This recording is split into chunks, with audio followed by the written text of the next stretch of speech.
immigration should not be restricted more.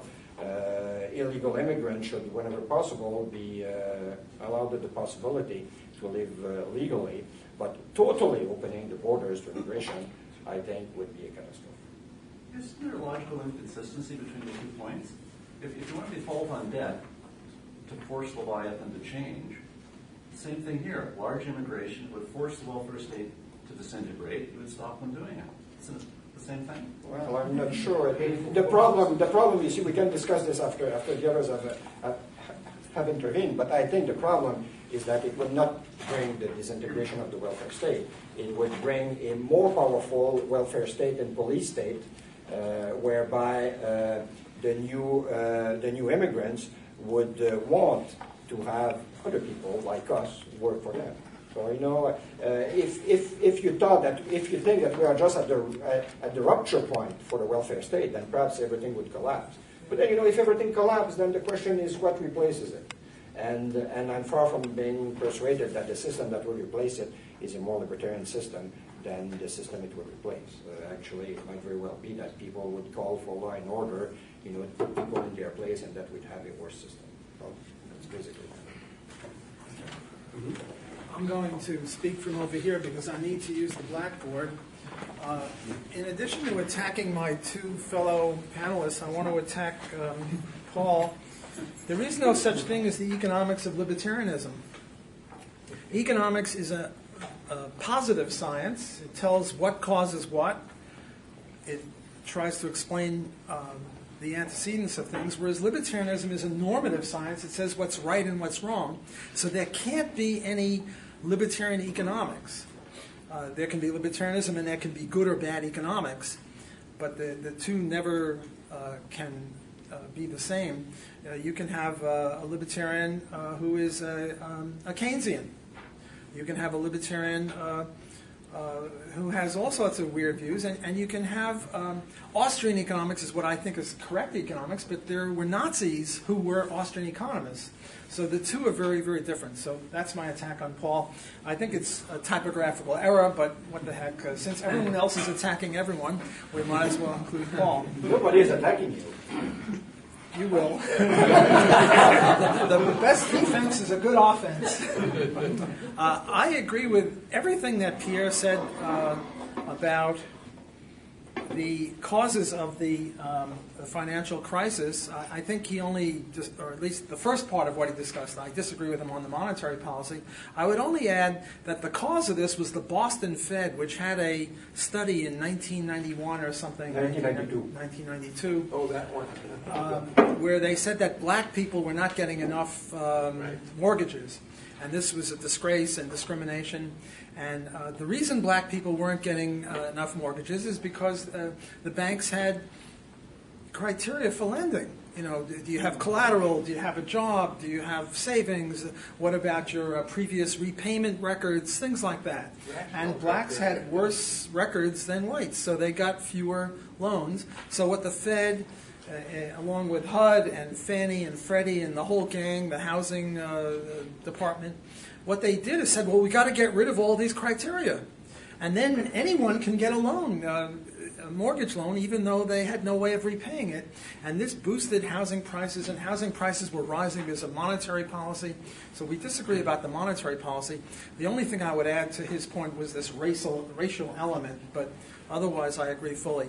Let me develop a little bit about Austrian business cycle theory to explain why it is that we have the housing crisis.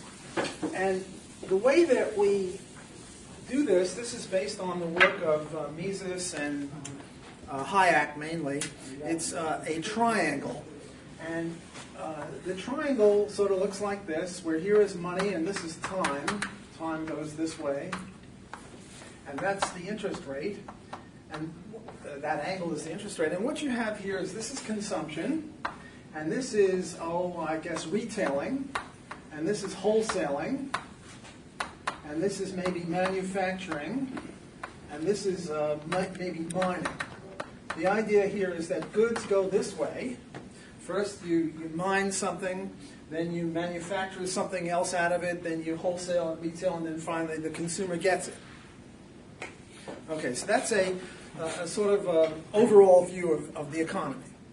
But the interest rate is very important because it determines the shape of the triangle. For example, you can have a short, high triangle with very high interest rates. This would be high interest rates. Or you could have a very long structure of production, it's called, with a low interest rate. Again, that's the interest rate. And what this is determined on the basis of is time preference, how impatient people are. If they're very, very impatient, they want now, now, now. Think of a bear or a person who just grabs fish like that and, sort of grabs it out with his claws and that's it. Maybe one stage consumption. Or a very non-roundabout method of production, you maybe make a fishing line and you tie a worm to it and you hang the worm there and then you get your fish. This way, you'd have to mine and you'd make a big boat and you'd make nets and this would be a much more developed economic system. Here we have some sort of intermediary situation. Now, when the government increases the money supply through the Fed, which I won't go into because it's sort of complicated, what they do is they lower interest. They lower the interest rates. The interest rates in the U.S. are practically zero, a few basis points. And what they do is they tell entrepreneurs that the economy is more like this than like that. So what they do is they encourage investment in these long roundabout methods of production. Let's say that this is the proper triangle here. This is the triangle that is in accordance with people's time preferences. This is the free enterprise type of triangle. This is the triangle that would exist if we had a gold standard and we didn't have any government interference at all. By the way, many people say that the reason we had this crisis is because of laissez-faire capitalism that we now have, which is crazy because we have the Fed, we have fiat currency, we have all sorts of interferences, we don't have gold as money. So it's not the free market's fault. Okay, so this is the correct triangle. And in artificially lowering interest rates, what the Fed did is send out a message that it's not triangle 1 that's the right triangle, it's triangle 2 that's the right triangle. Now what's out here? Housing, cars, mining, things like that. So what they did is they artificially encouraged people to invest in things that they never would have invested had the Fed not done that. And this stuff is incompatible with the savings ratio of the people. In other words, savings only support so much investment. Not that much more investment, but only this much investment according to Triangle 1. So what the Fed did was artificially encourage investments that never should have been undertaken in the first place, that were not viable, and that had to go bankrupt. And then what they do is they try to prop these things up by giving subsidies to Detroit, by giving subsidies to housing, things like that. That's why not only did they cause the depression, but they elongated it, very similar to what FDR did. Barack Obama is cloning FDR. Whereas Tom Woods has got this brilliant book, Meltdown, which I recommend to everyone, that that there were depressions before. In 1922, I think there was one, and they followed a laissez-faire policy of doing nothing, and the depression was over in 18 months or 12 months or something like that. Whereas what they're doing here, and what FDR did, is try to bid up wages. And the higher wages are, the more unemployment there is. And Barack Obama was talking about promoting unionism by not having secret ballots. In other words, the way they try to unionize things is they, right now, that in order to have a vote, you have to get 50% of the people to say, yes, we want to have a vote. And then they have a secret ballot. And then a lot of people vote against it because they're intimidated by unions into saying, yes, I'll sign so we can have a vote, but then they vote against it. But if you don't have a secret ballot, then you can't vote against the union, so unionism is promoted. They're raising the minimum wage law. All of this is exacerbating unemployment. Now, Pierre says this is unimportant. I think it's absolutely crucial. This is debate over how strong it is. I don't know if he's an Austrian economist, but this is the way the Austrians look at it. Okay, the next thing is repudiation of debt, and here I entirely agree. We should repudiate debt. Debt is people who are lending money to government.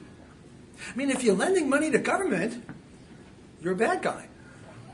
Because the government is a bad guy, and if you're aiding and abetting a criminal organization, you deserve what you get. And if they repudiate it, that's great. Now look, there are three ways that government can get money. They can tax, they can borrow, and they can print it up. The problem with taxes from the government's point of view is that everyone knows who's doing the taxing. They can't say, well, private sector is taxing.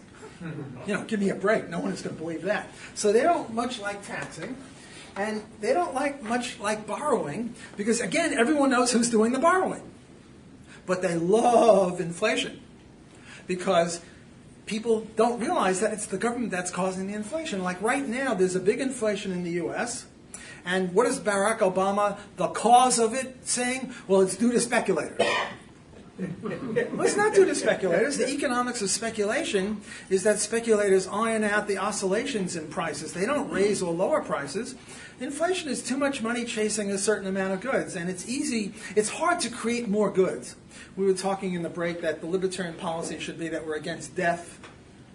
We favor eternal life. Well, we might as well say we want an infinite number of goods. The point is you can't legislate goods. The way you get goods is with sweat and tears and hard work. But you can legislate money. You just add zeros to it. So it's very easy to inflate, and they love inflation or printing money. And that's why we ought to, another reason why we should repudiate the debt, because the less money they can borrow, the better off we can be. Okay, the next thing on the list is why do Canadians believe they deserve a free lunch? I think we really sort of discussed that the first session. They have the wrong philosophy. They believe that the positive rights, as Jan so eloquently and correctly says, that there's welfare rights, there's housing rights, there's this rights, there's that rights. Now let me talk about immigration, which is the fourth thing on our list. And as far as I'm concerned, I go back to the non-aggression principle. Some guy comes here from China or from Africa or from South America, and he parks himself and he buys something and he sells something, he rents an apartment, he tries to get a job. Did he violate the non-aggression principle? Of course not. Merely by buying and selling and renting? He didn't. So anyone who says that he should be prohibited from coming here is, on that question, wait for it, not a libertarian. Because the libertarian says if you violate the non-aggression principle, you're bad, and if you don't violate it, you're okay. And here are people who are not violating it, and they're going to put them in jail or preclude them from walking across an artificial barrier? That's crazy. Now, Pierre says, well, they're going to dissipate our economic freedom. We don't have that much to dissipate, although I'll agree with him that there are other countries that are worse. But if you take that view, you also have to take the view that we shouldn't allow babies. Because babies are immigrants from the country called Storkovia. I hope you people weren't fooled into this babies come from sexual intercourse. No. They come from the country Storkovia. They're immigrants from Storkovia. And in 18 years, they're going to vote wrong. They're going to vote wrong, and therefore we shouldn't allow them. I'm trying to reductio ad absurdum, along the lines that you were suggesting before, reductio ad absurdum. Look, if you're afraid, Milton Friedman says, we can't have immigration because they'll take advantage of education, they'll take advantage of welfare, they'll take advantage of healthcare, whatever. The answer is, privatize those things so that they can't take advantage of them. Those are the things that are incompatible with libertarianism, not people moving around. Look, I went here from New Orleans to Vancouver, and we went over the Rocky Mountains. Empty. You look down, there's nothing there. So suppose somebody takes a helicopter and starts farming and homesteading there. What libertarian law did he violate? Nothing. And to stop him and kick him out and say you got to go back to China or Africa or wherever you're coming from is preposterous.